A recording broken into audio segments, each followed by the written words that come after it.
Hi there. My name is Roger Pascal. I'm the CEO of Real Impact Training Systems.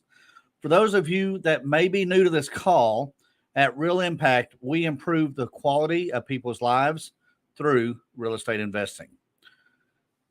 You know, we have several locations throughout Texas and in Oklahoma. Real Impact, we provide local real estate investors with a networking and educational process of meetings that we hold once a month at our locations, and all of our locations are franchises. So owned and operated by seasoned investors who we call Impact Master Trainers, or IMTs for short. In addition, in addition to monthly meetings and workshops, our IMTs also offer a variety of one-on-one coaching programs that can help you no matter where you are on your personal real estate journey. If you're interested in learning more about our training options, please reach out to one of our Impact Master Trainers, IMTs. You can find the IMT locations on YouTube, if you're on the YouTube down below, or you can reach out to realimpacttrainingsystems.com. Just click on the location button in the middle of the screen, and we'll get you the answers that you need. In this business, what we do is we hold you accountable. We hold all of our students accountable. It is a phenomenal system. I've seen it work hundreds of times, and it can work for you. In a few minutes, several of our IMTs will be joining us on this call, so you'll meet them tonight. One of our primary objectives with our Sunday night call is to provide you with an opportunity to ask questions about real estate investing, no matter where you're at, what you need. You have no reason to wait until Monday to get your answers to the questions. Just type your questions in the chat box, and we'll see if we can get one of our IMTs provide an answer. Tonight, we're going to be talking about how do we work on estimating or determining property values. This is a stumbling block for a lot of people that are new into this business, and I've seen people that have been in this business for a while. They really don't understand all the aspects of doing this. So, CJ, if you can throw the IMTs on here, and we'll introduce them as they come on. But look at your if your chat box isn't up on the YouTube, you need to like the page or join the page, and it'll bring up a chat box at that point. So, determining property value. So tonight we have Karen Maxwell in the top right-hand corner. Down in the bottom left-hand corner, Karen Maxwell is Impact Plano, and she's also corporate sales.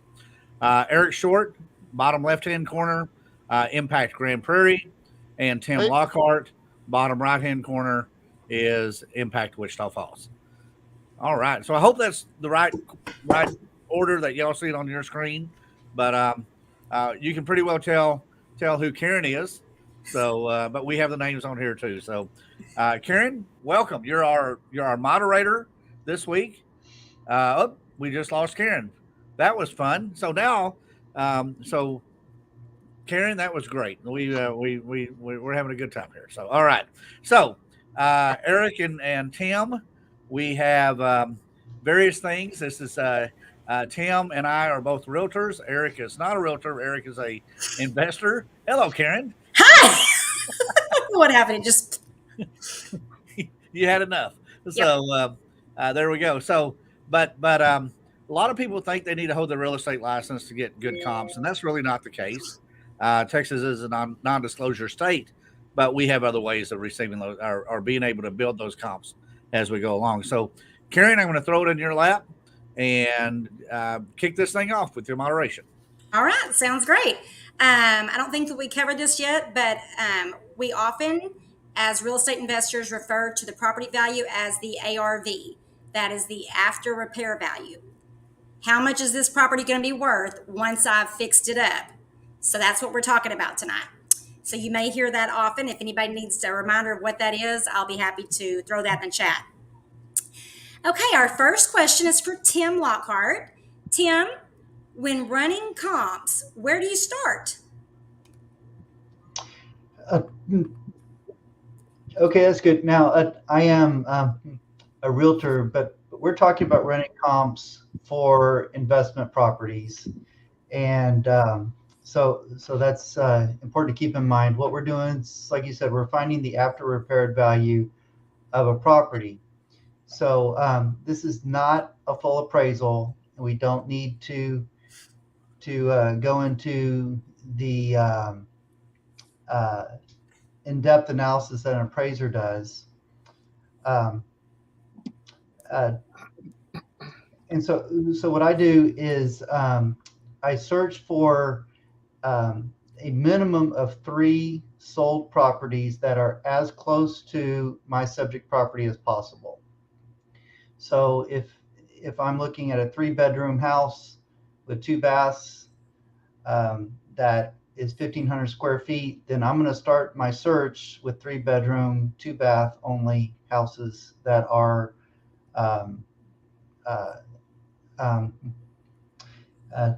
plus or minus 10 or 20% of 1,500 square feet, and see what I get. And and if I don't get 3, then I will start expanding the search criteria. So an ideal comp is at least 3 sold properties, not active listings, not pending, because we don't know what they're actually selling for. So 3 sold comps within the last 3 months is best, as close to the time that you're going. Built within 5 years, plus or minus the subject property, plus or minus about 200 square feet in size. The exact same number of bedrooms, baths, garage spaces, etc. If it is like in Dallas-Fort Worth Metroplex, or a large neighborhood that has a lot of homes that are very similar, then staying within that same subdivision is best. And if I can't get 3, like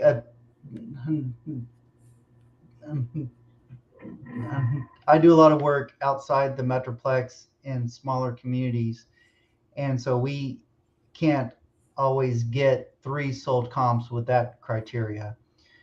So as I expand, I don't just expand on a radius and just go, a quarter mile and a half mile and then 1 mile, because if I do that, I'm going to get all kinds of different neighborhoods in there.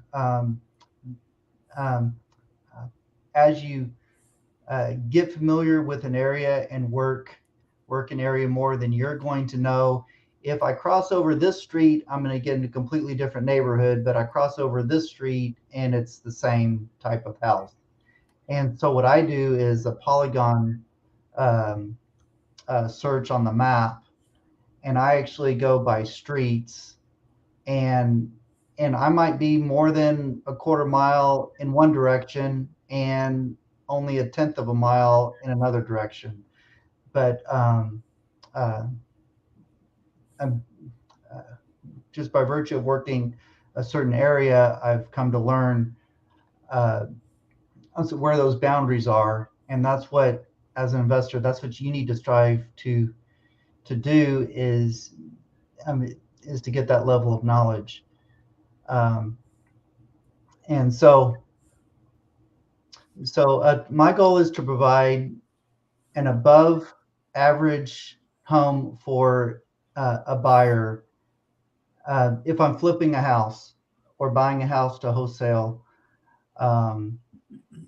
my goal is to provide an above average house for an average price. And so that way I'm bringing value to the marketplace, and my flips don't sit on the market because I'm trying to I'm on a Zoom. Because I'm trying to push the market. So I don't try to push the market higher on my flips. I try to get in, get it fixed, and get it sold quickly. And so if I can show the market value by providing above average quality homes for for the average price per square foot price, then I'm going to have a better chance of getting a quick sale. That's right. We don't want a house sitting on the market, do we, Tim? No. No, That really eats into your profit, doesn't it? mm-hmm. All right. Well, thank you very much for explaining that. I hope that everybody understood that. Let's see. Our next question is for Eric. Eric, you've actually run into a very interesting problem when you ran into a property that had a basement. Can you tell us about that?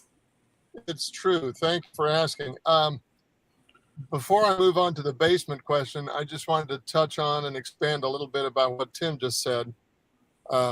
I thought it was an interesting way he put it, rather than searching in just a circle around the house. If the property is next to a large dividing structure like an overpass or a highway, very often to expand past even within the radius of the mile or half mile, it really makes sense to keep it within like the same subdivision.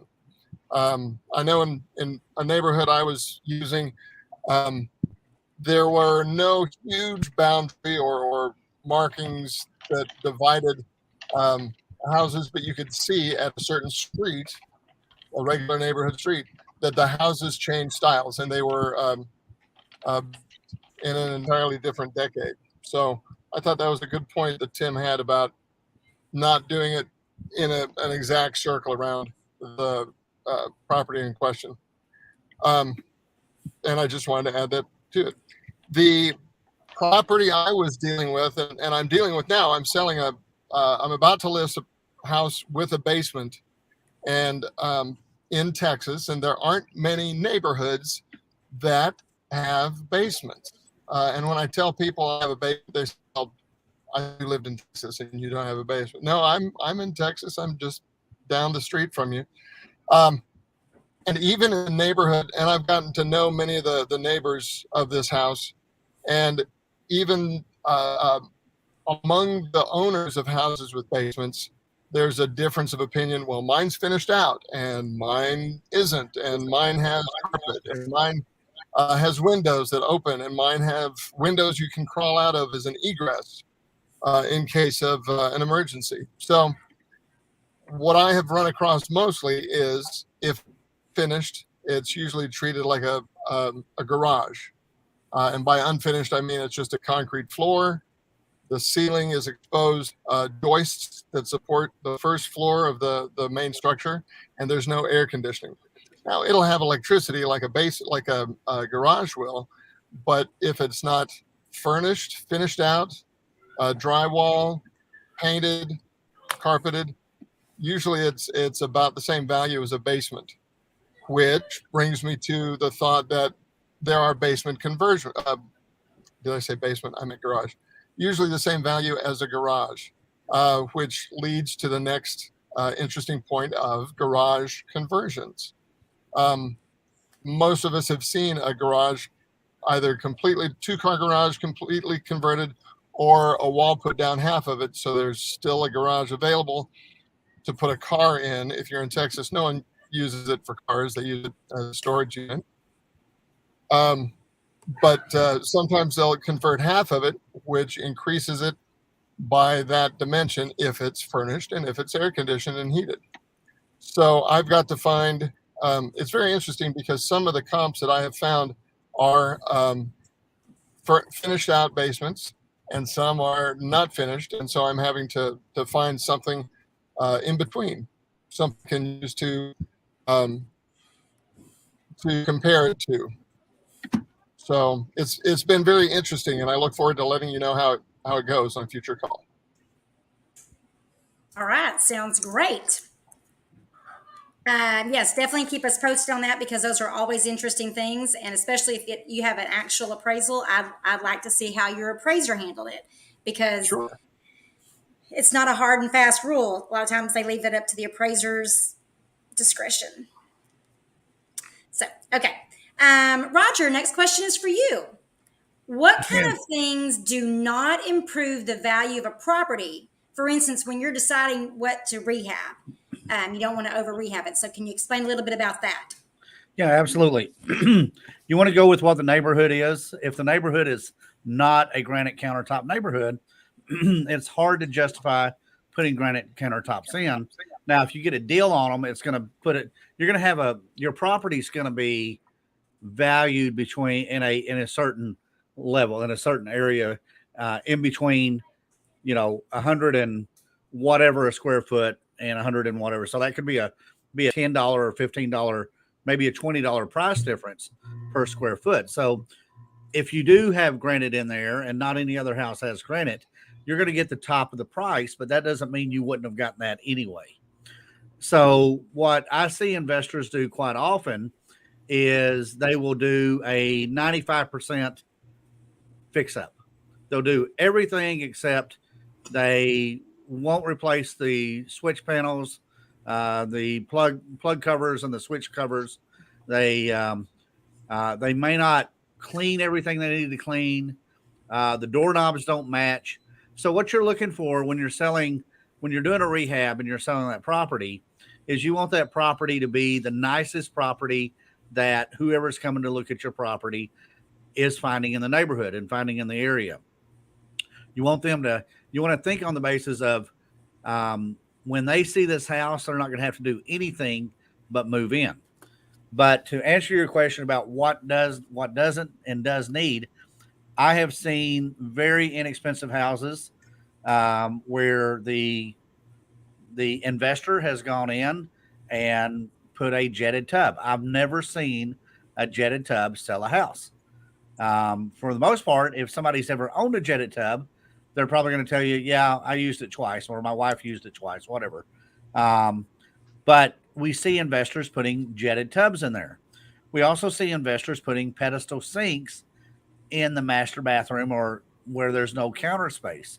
That's okay for a guy because us guys, we have a toothbrush and a razor, and that's pretty much it.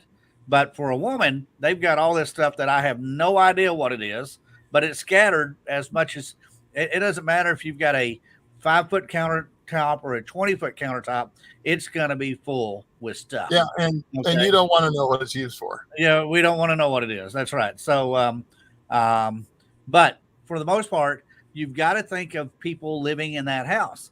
And I see investors quite often. I saw an investor one time in a 1-bedroom, 1-bath starter house that was built in the 1920s that was rehabbed, and he had actually put a bidet in the bathroom.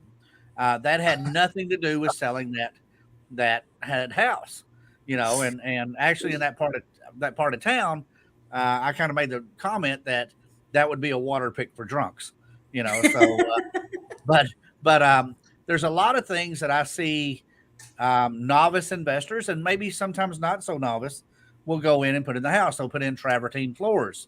They'll put in, once again, granite countertops. They will maybe in a starter house, they maybe go in and scrape the ceilings to take the popcorn off the ceilings.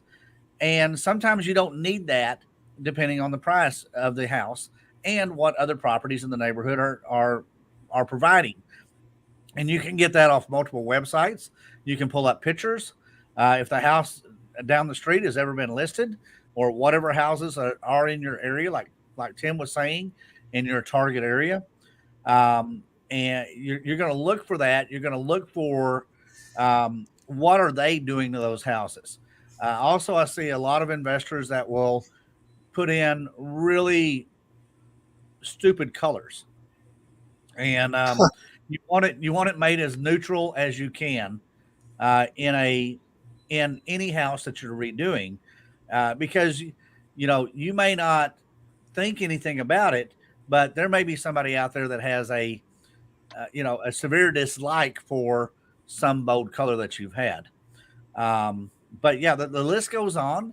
It's, do you really need to do that to that house? So what I tell our students all the time is you mark it down on a list before you start that rehab. What do you want to have in this house? And then you compare that to what it's going to cost and what you're actually going to cash flow out of that property. And you start going down that list and saying, do I really need to do this particular item or that particular item? And one last thing I want to throw out there is the property has to be clean inside and out. We always push to pressure wash the house before you paint it, before you do brick house, pressure wash the bricks, just really make it look like it's a new house. But we see consistent where investors may not clean the windows, where they may not pay attention to the landscape, where they may not pay attention to, the wasp nest out there, or the dirt dauber nest, or the dirt that is washed out from under a corner of the house. Those are the little things out there that you've got to take care of, that you're having to look at. But once again, on your checklist, on your punch list, you write down everything you want in that house. This is what we teach in our training. Is you're going to go to Home Depot and you're going to write down the cost of a doorknob. You're going to write down the cost of a interior door. And you want to make everything match throughout the house. Like I said, the doorknobs, even the doors, even everything you've done, just make it look really nice. Even the light bulbs. Absolutely. You want light bulbs that turn on when you turn on the switch, because if you put these very slow turning on light bulbs in there, that came out of the first floor, or not fluorescent, but LED lights, or the newer lights. It was a severe problem. Somebody to go in, they'd flip on a light to a room, they spend their 5 seconds in the room, and they come out of that room going, "Wow, that's a really dark room. I don't think I like that."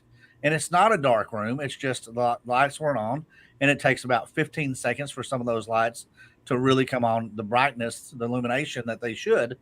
And you don't want anything like that going on in your house when you're trying to sell that house.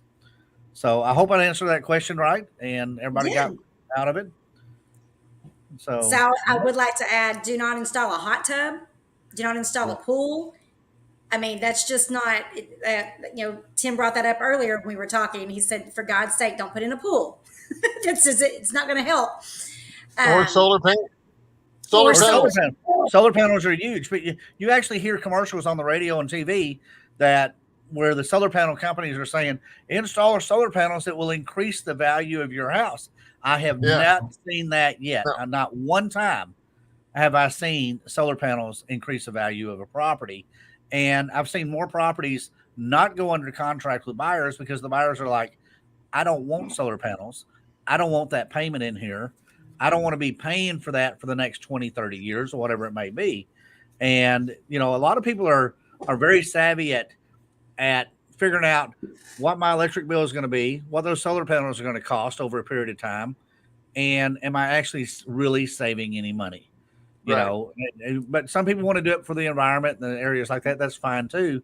But understand it's not going to bring you value. There's a solar panel salesperson I talked to one day, and he says, well, you can take the tax credit as the investor, and then, you've got all these wonderful things. And I'm like, that doesn't work. You can take a tax credit, but you're going to eat it on the back end. Yeah. So solar panels are great subject there, Eric. Thank you. Oh yeah. Awesome. I think one thing that I ran into was taking like a craftsman style home and updating it to modern, but leaving the rest of the house very, with the 6-inch or 8-inch baseboards, those nice big baseboards, and those beautiful walls, and then running into a modern, fancy shower that does the 6 jets or whatever. Very weird in that kind. It was. And who buys a house? And what do they buy them on? The women buy the houses on what? Kitchens and bathrooms. Closet. Kitchens and bathrooms. And if you put something weird in there and that woman's not, she'll walk out. So be careful of that. Okay. Next question. Tim, once you get your comps, then what do you do? How do you convert those comps to determine that after repair value, that ARV? Yeah. So like I said, we are looking for as close to the same property as our subject property that has sold within the last 3 months or 4 months, and get at least 3 that are move-in ready homes, and not the ones that need repair. So you don't want to lower your price per square foot for the ones that are needing repair. And so then I get the average price per square foot of those homes that are similar and are move-in ready, and then I multiply that by the square footage of my subject house to get what would be the average price per square foot and the average value for this house. And then that gives me a starting point. So so the price per square foot is kind of like a yardstick as we're looking at valuing homes. And so we take that, and then we get that average price. So, if we have a 1,500 square foot house times, $153 a square foot, then we get an answer. And then we look at our subject house compared to those 3 comps and see, okay, is ours a little better, a little worse? And then also, even more important, is what's the market doing?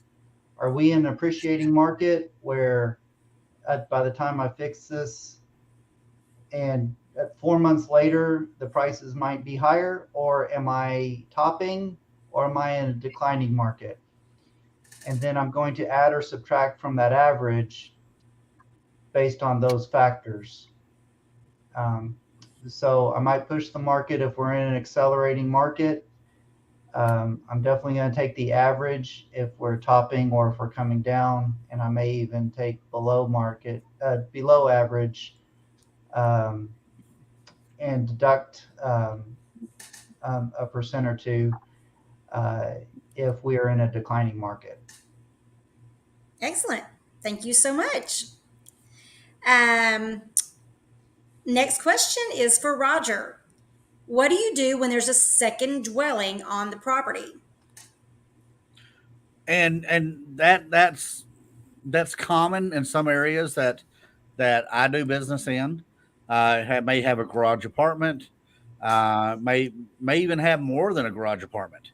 That's very, very common in what we consider the Haltom City Riverside area of the Dallas-Fort Worth area. And there's some other areas in South Dallas and some others where properties were built in the 1920s or before, 1930s or before. And they have a second dwelling. So the first thing you're going to do is to see how many properties you can find that have sold that have a similar type of second dwelling.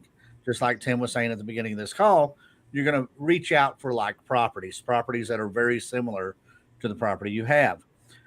If that's not available, then what I do is I will go in and I will determine maybe what the rental rates are in the area for the number of bedrooms, number of bathrooms in that second part of that dwelling. And then I will put that into my calculations, and I will work that off of a income-based approach. So you have a sales-based approach, what Tim was talking about earlier, where you're doing these comps on that area. And then you have an income-based approach, which would be like you would do on a commercial property, but it's done on rental properties all the time, where, and kind of a slang area there, we talk about doing we talk about the 10% rule. I mean, the 1% rule. If the property's leasing for $1,000 a month, that brings about $100,000 worth of value. So the 1% of $100,000 would be $1,000.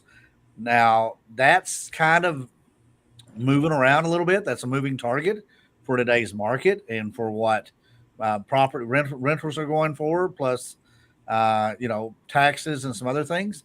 But it's going to fall in really close to that. So you may comp out the normal house, comp that to a normal other comp in the area, like Tim was saying, where it's going to be similar year, similar square footage, all within that similar year built. And then you're going to take that second dwelling and see what kind of value you can bring in there for a rental property.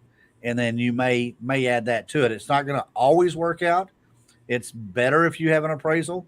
If you're selling the property, and you're doing anything different to the property that's above and beyond what the neighborhood is, before we list it or have it listed, we always encourage the investor to actually go out and invest in an appraisal.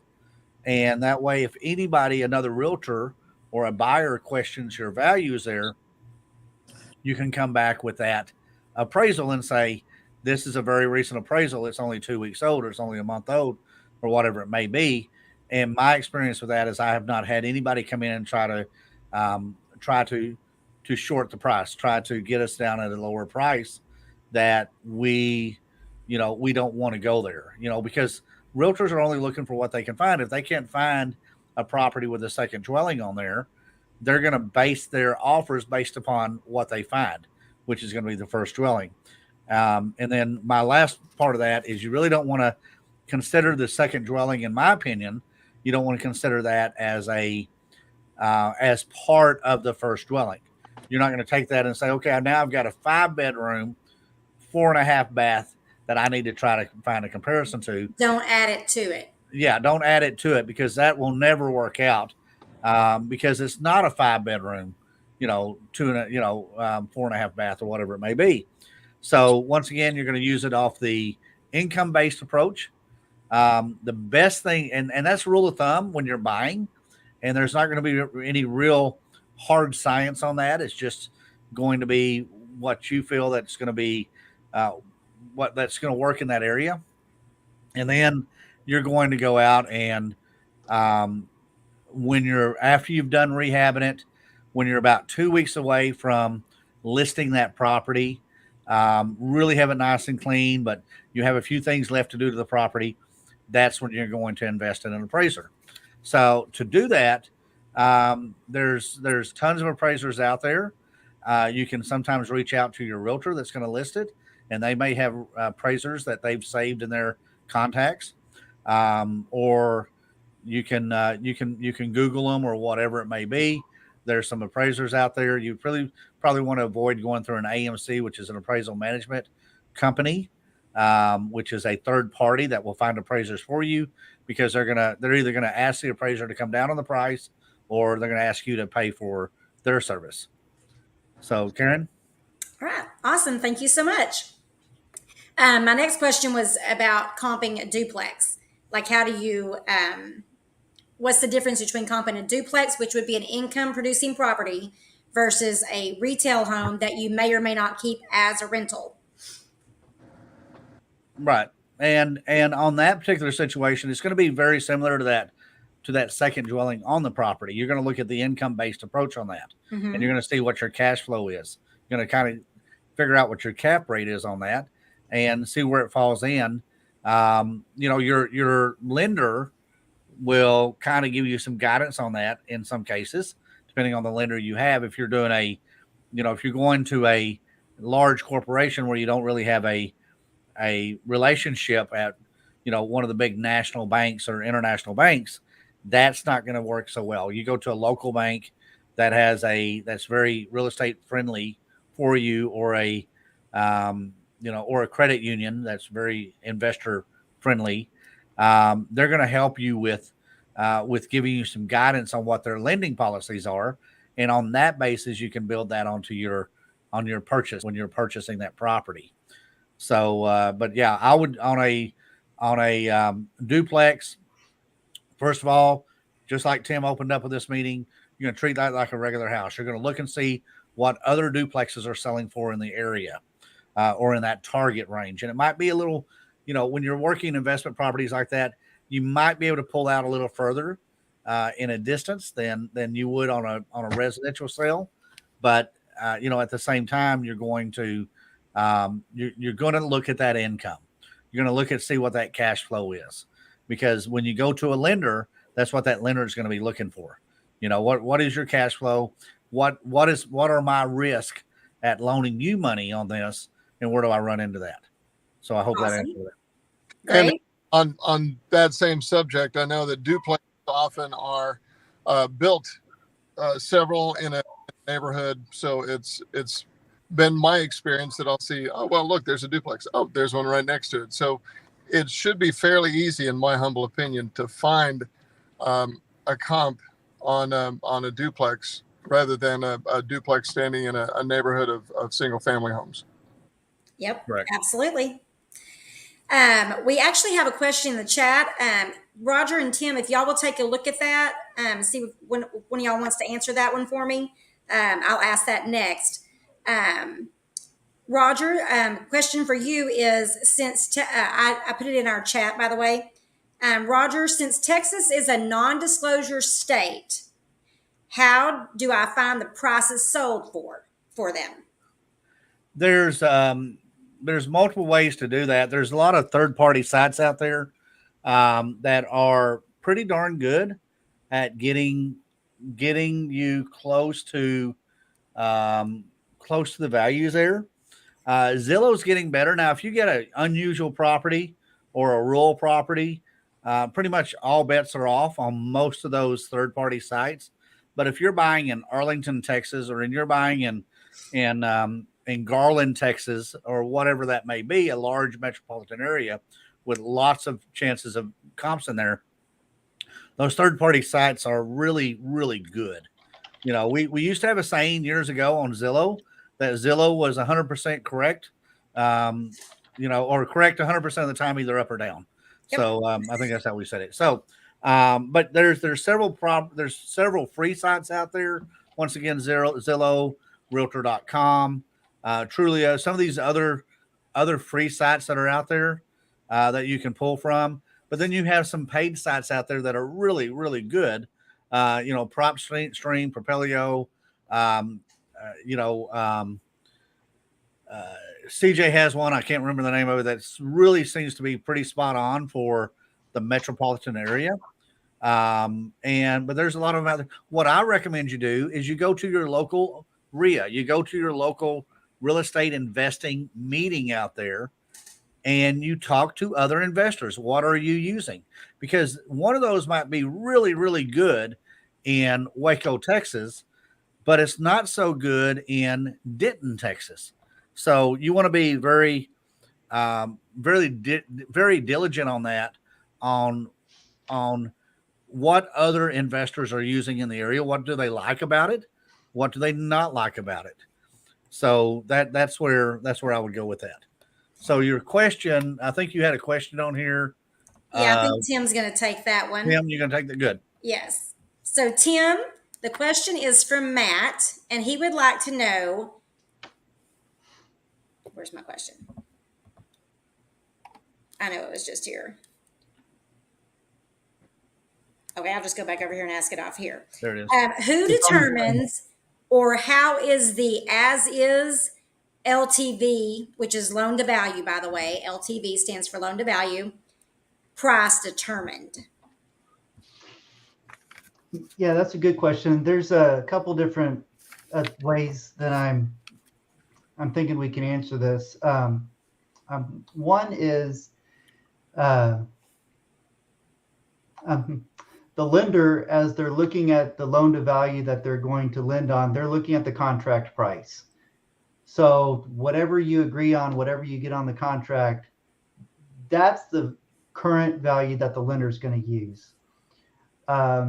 If you are trying to determine what to offer based on what other houses are, then it's the exact same process as finding the after repaired value. The only difference is you're looking for houses that need work. So you're looking for those, investor special listings. As you click through the pictures, it's obvious that they need work.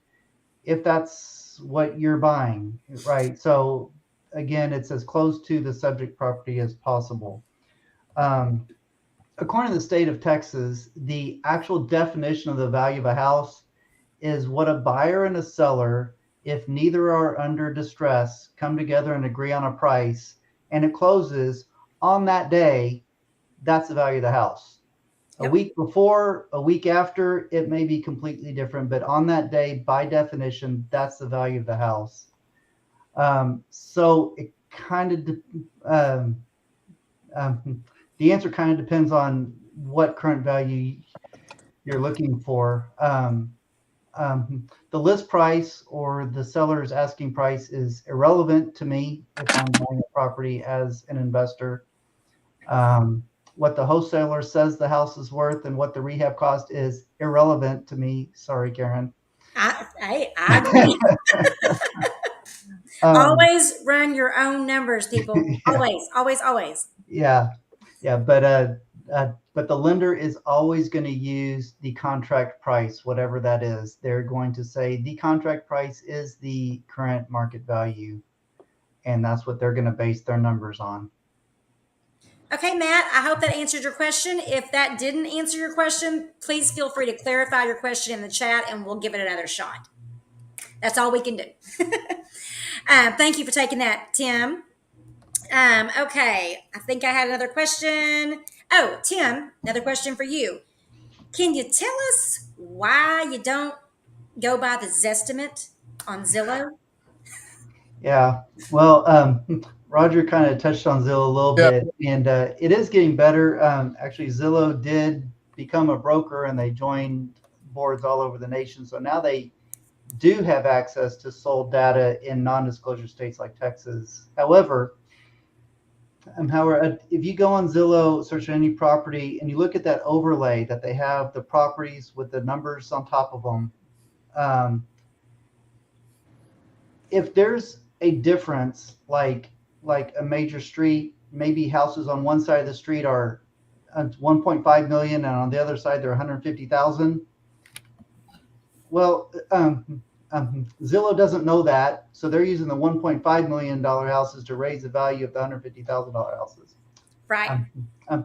Maybe there is, a golf course lot and a house on the other side of the street. Well, the golf course lot or the Lakeview lot or the side of the street that's on the bluff with the beautiful view, could be, $50,000 or $100,000 more than the houses on the other side of the street. But Zillow doesn't know that.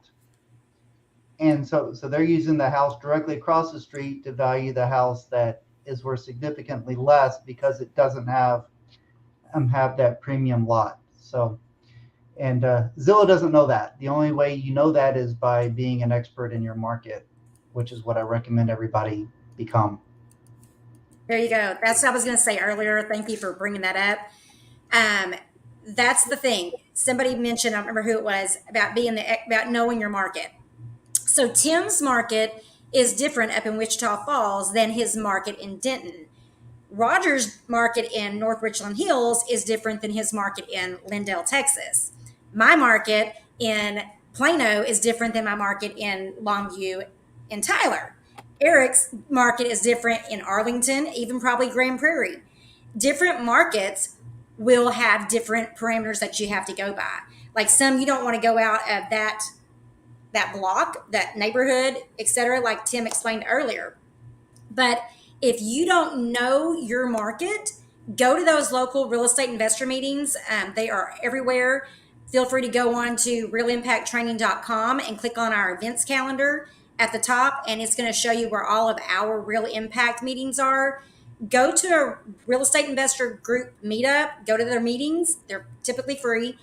And ask around. Tell people that you're getting started and you're looking to hone in on your expertise on get on determining property values and what are they finding in that area. Yeah, and to that, Karen, also, that's another great reason why the local investor, the local IMT is a great benefit because they know that area. Yep. At my meetings, what I overhear when I talk to people is very often the question is asked, well, what is it you're looking for? And I hear everything from starter homes to 5-bedroom, 4-bath houses.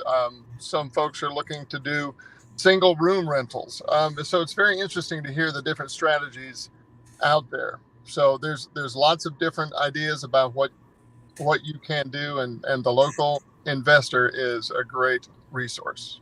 There you go. Exactly. So come see us. And if you don't know where a meeting is near you, reach out to any of us.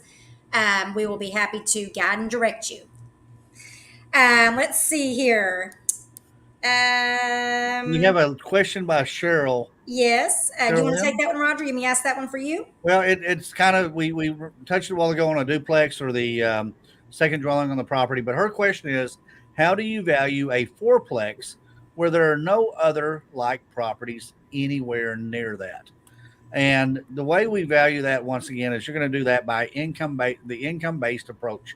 Yep. For that, you're going to do the same thing on a 8plex or a 16 unit apartment complex or a 350 unit apartment complex. It's going to be based upon the income based on what rentals are coming in the area, and then you're going to be kind of looking at what your expenses are, what your monthly expenses are on that particular property. So if you're paying utilities, you've got to build that into your expenses. If you're not, you don't have to build that in. So, but you're going to do that as an income-based approach. Once again, the kind of the way that we do that in this business is, once again, the 1% rule. So if you're bringing in $4,000 a month in rentals, for the most part, that property is going to be based around $400,000. 1% of the $400,000 would be your rental. So the $4,000 in rental, and that's kind of rule of thumb of what we go with.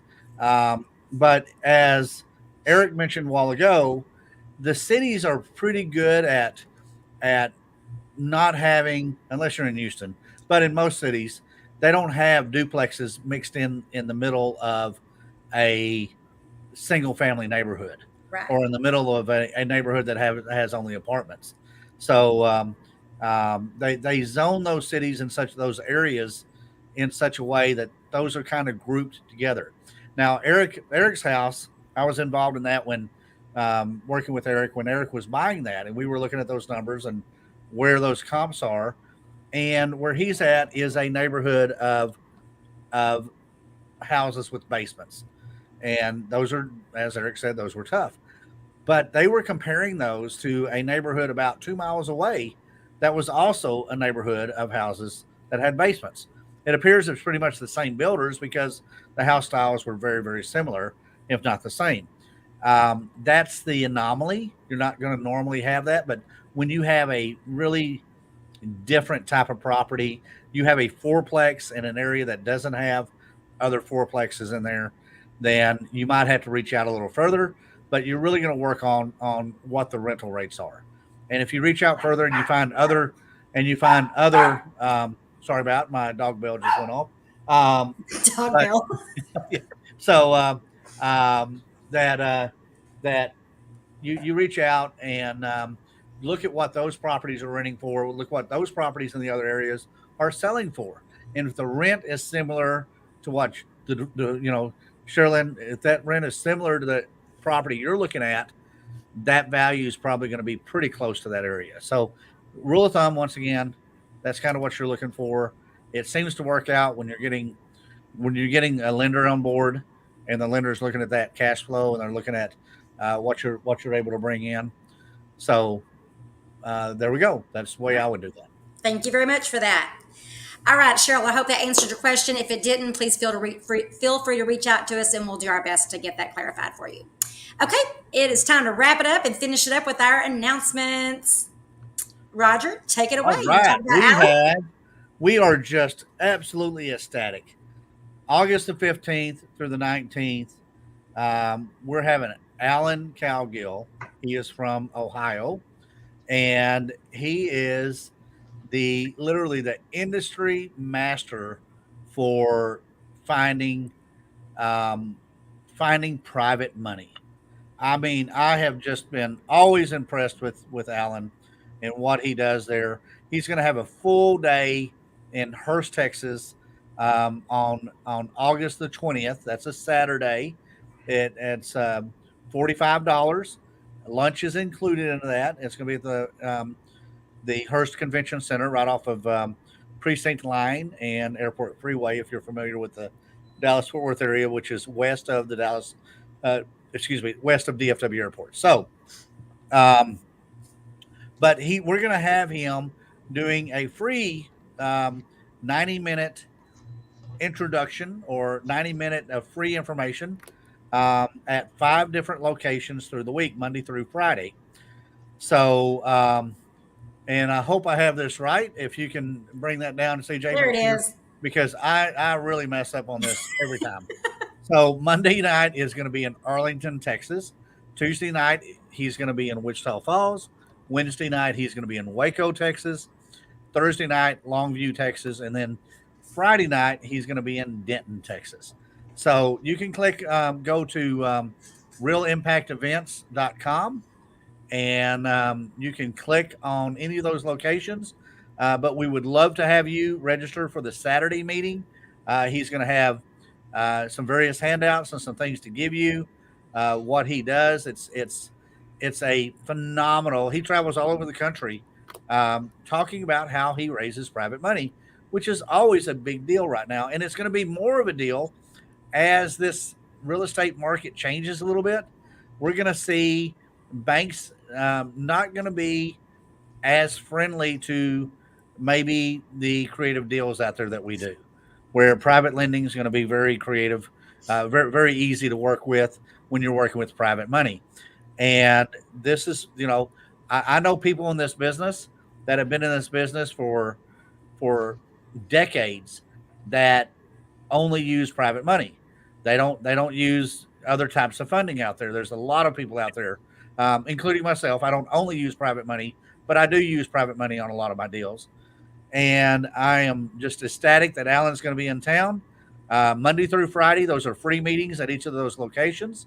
And then Saturday in Hearst is $45, and lunch is included. It's going to be a phenomenal event. You need to go ahead and get registered. I feel we are going to sell out of this deal. Our last 2 or 3 deals that we've done with various speakers, we have sold out every one of them. So get your tickets early, make this happen. Alan Cowgill is phenomenal.